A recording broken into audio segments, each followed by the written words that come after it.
But right here on India Today, if you've been watching, and of course you've been watching, the bombardment, the sound of cruise missiles, the air raid sirens have been virtually non-stop. India Today's Gaurav, Sawant and Pawan Kumar and I have been showing you these pictures. But those two men on the ground have truly projected and given you a sense of what's happening like no other journalism team on the ground. Take a look at this.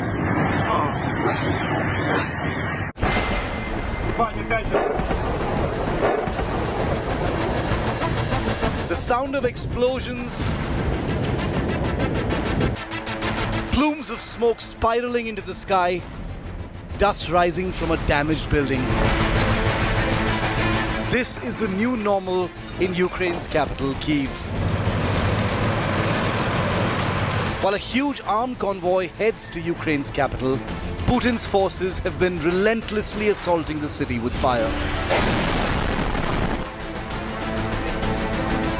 On Friday, the India Today team witnessed intense shelling from up close. Thick plumes of smoke rising from a building here in Ukrainian capital Kiev, not far from an airfield here. It is being said that there was not just an air defense system, but also certain other offices, and you can hear more blasts that are taking place. The target was this factory that the Russians believed was storing arms. As the factory went up in flames and mangled metal, our team was asked to leave for a safer zone. We are moving away from this area. We are being told to leave this area because it's not safe to be here. You can hear some blasts that are taking place in this area. There was still some time back. There was some kind of sound. There was some kinds of sound where people were being asked to move away from this locality. But there's hardly a place in Kyiv today which can be considered safe. Many trees have been cut off here. Many trees cut off and put on the road. Many roadblocks set up. This is that road that comes from the north, that 63-kilometer long cavalcade, or the Russian convoy that we are talking about. This is the road that convoy is meant to take, and that is why multiple roadblocks and checkpoints are being set up here, and barriers being set so that it's not an easy ride for that huge convoy that's coming in. This locality has been asked to move to a safer location. Imagine asking thousands of people to move out of here and move to a safer location, because this could well be a scene of a fierce battle between Russia and Ukraine. Checkpoints, roadblocks dot the capital. Kyiv is a city expecting a full assault anytime soon. We've just been told to get out of here because there is another missile fire or a rocket fire that is expected in this area. That facility was struck. Apparently it was struck because there was an air defense facility there not far from the airfield. The attempt perhaps was to take out that airfield and the air defense facility before this imminent attack, and that is why we've been told to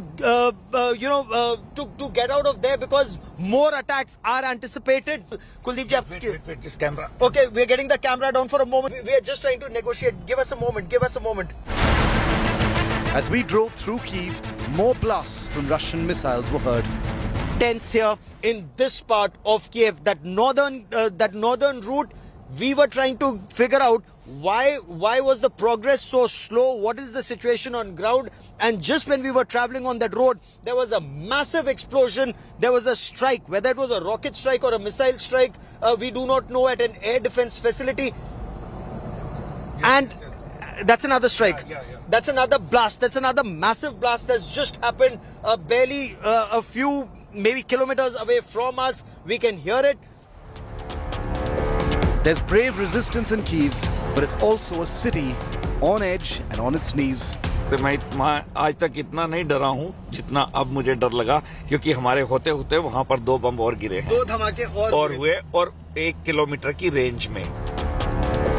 Fuel is running out, and so is food. This is the area that's likely to be targeted very extensively. An imminent attack on this place, and yet long queues for fuel. People want to stock up, fuel up, and get out of here. People here are being told, remain indoors. You are safest only indoors and not outside on the street. The Russians are closing in on Kyiv. preparing for what could be a final attack on the city. Earlier, blasts were heard at a distance. Now these blasts are much closer, they are more frequent, and they are bigger, they're deadlier than the ones that we were hearing in the past days.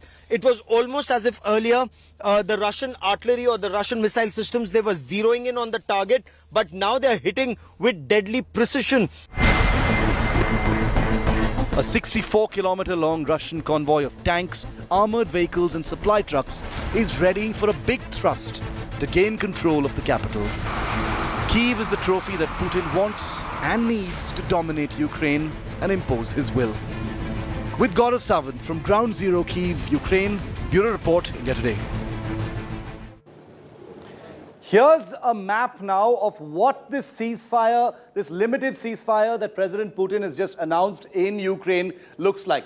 This is all of Ukraine. Remember, ladies and gentlemen, Mariupol and Volnovakha are these two eastern cities, the only two cities in which a limited ceasefire, a temporary ceasefire, has actually been called. But remember that the cities of Kharkiv, which are here, Sumy, which is here, Kiev, which is here, no ceasefire has been announced for those locations. So what happens to Indian students in places like Sumy? What happens to civilians in other parts of the country? We're going to try and make sense of that. We also have a big news break from Kyiv on the other side of this break. Stay with India Today.